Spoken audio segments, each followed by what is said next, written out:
Pada suatu hari Rasulullah SAW ditemui oleh malaikat Jibril. Rasul pun bertanya, "Ada apa wahai Jibril?" Jibril menjawab, "Wahai Muhammad, sesungguhnya hari ini Allah Subhanahu wa Ta'ala sedang mengobarkan nyala api neraka, dan seluruh para malaikat amat ketakutan. Mereka tidak tahu harus bagaimana. Untung aku ingat," kata Jibril, "bahwa engkau Muhammad adalah sumber cinta dan sayang Allah Subhanahu wa Ta'ala kepada alam semesta. Dengan alasan itu aku kesini, bertabaruk mengambil berkah dengan cinta Allah kepada dirimu, ya Rasulullah, ya Muhammad." Rasulullah terdiam beberapa saat, kemudian bertanya lagi, "Wahai Jibril, ceritakan padaku bagaimana neraka itu sesungguhnya." Jibril menjawab, "Wahai Muhammad, neraka itu bagaikan lubang-lubang yang terdiri dari 7 tingkat. Jarak antara satu lubang dengan yang lain ialah perjalanan 70 tahun. Lubang paling bawah adalah lubang yang paling panas." Nabi SAW meneruskan pertanyaannya, "Lalu siapakah penghuni lubang-lubang neraka itu, wahai Jibril? Sampaikan kepadaku, Jibril." Jibril menjawab, "Lubang yang paling bawah diciptakan untuk orang-orang munafik. Lubang yang berikutnya untuk penyembah berhala, lalu untuk penyembah bintang dan matahari." Jibril terus menerangkan penghuni tingkatan neraka hingga lubang yang kelima, tempat umat Yahudi, dan yang keenam dihuni oleh umat Nasrani.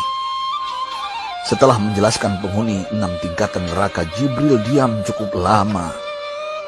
Rasulullah SAW penasaran dan bertanya kepada Jibril, "Wahai Jibril, siapakah penghuni neraka yang ke-7?"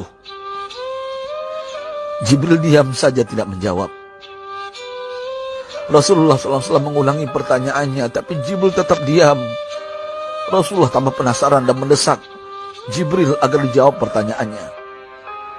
Akhirnya Jibril pun berkata, "Umatmu, wahai Muhammad, mereka itu para pelaku dosa besar di kalangan umatmu, yang dimana sampai mereka mati belum sempat bertaubat."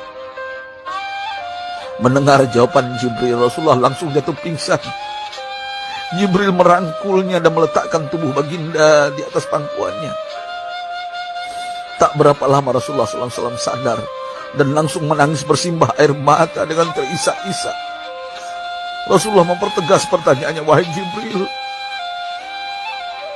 apakah benar ada di antara umatku yang masuk neraka?"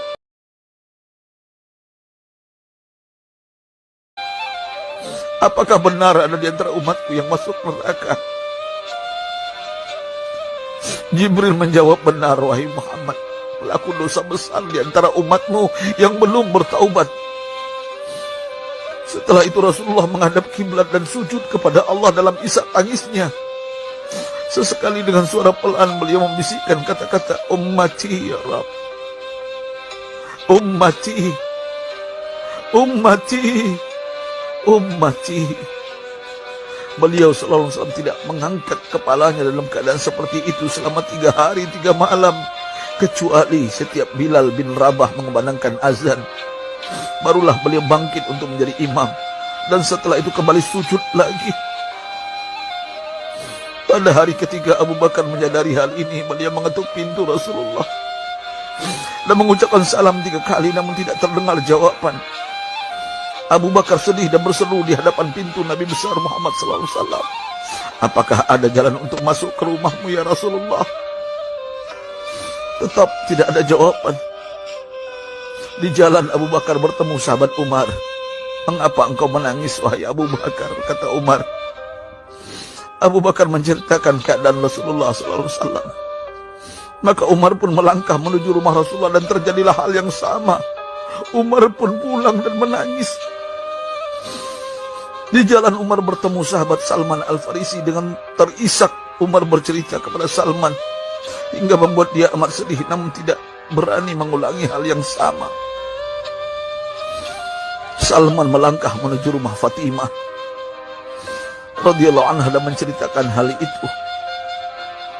Setengah berlari, Fatimah menuju rumah ayah tercinta dan mengetuk pintu sambil mengucapkan salam. Mendengar suara lembut putri tercinta, sejuklah dada Rasulullah. Beliau bangkit dari sujud dan membuka pintu. Alangkah terkejutnya Fatimah melihat Rasulullah ayah tercinta amat kurus dan pucat. Fatimah memeluknya lalu menangis, "Wahai ayah, apa yang terjadi? Mengapa engkau amat sedih seperti ini?" Rasulullah kembali menangis dan berkata dengan suara lirih, "Wahai Fatimah, belahan jiwaku, bagaimana mungkin aku tidak sedih sedangkan Jibril mengatakan akan ada kelak umatku yang akan masuk neraka." Subhanallah, betapa besar cinta Rasulullah kepada kita umatnya. Sahabatku, Rasulullah mencintai kita. Antaman ma'aman ahbabta, engkau akan berkumpul dengan orang yang kau cintai. Mari kita mencintai baginda Nabi besar Muhammad SAW yang mencintai kita umat yang tidak rela kita masuk neraka. Mari kita mencintai beliau dengan berselawat. Sahabatku, sampaikan, Rasul mengajarkan kepada kita, "Man dalla ala khairin falau mislu ajri fa'ili." Siapa yang menunjukkan kepada kebaikan, maka dia akan mendapatkan pahala seperti orang yang mengerjakannya. Mudah-mudahan ini menjadi pahala jariah bagi kita.